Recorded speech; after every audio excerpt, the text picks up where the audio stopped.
নমস্কার বন্ধুরা, দেখুন এটা ভিডিএমএন মিক্সি আর এই ফ্যাক্টরি হচ্ছে চেন্নাই। তো এইটাতে আমি আজ পাথর গুঁড়ো করে দেখাবো আর কাপলিংগুলো দেখুন কি শক্ত।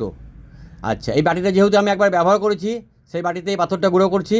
আর এগুলো ঢালাইয়ের পাথর, যেগুলো ছাদ ঢালাই হয় সেই পাথর।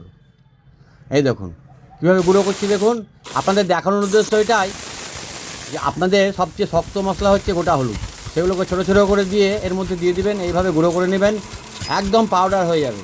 পাথরটা কীরকম হচ্ছে আপনারা দেখুন, তাহলে বুঝতে পারবেন। আর এতে এই মেশিনটিতে বিয়ারিং সিস্টেম মোটর আছে, 5 বছরের মোটর ওয়ারেন্টি আছে, হোম সার্ভিস আছে, 3খানা জার এবং 3খানা ঢাকনা আছে। এই দেখুন একদম পুরো পাউডার হয়ে গেল। এইভাবে আপনারা যে কোনো মশলাকে এইভাবে পাউডার করে নিতে পারবেন, খুব সুন্দর হবে, খুব ভালো হবে। এইভাবেই আপনারা গোটা হলুদগুলো গুঁড়ো করে নিতে পারবেন। সকলে ভালো থাকবেন, সুস্থ থাকবেন। শেষ করলাম।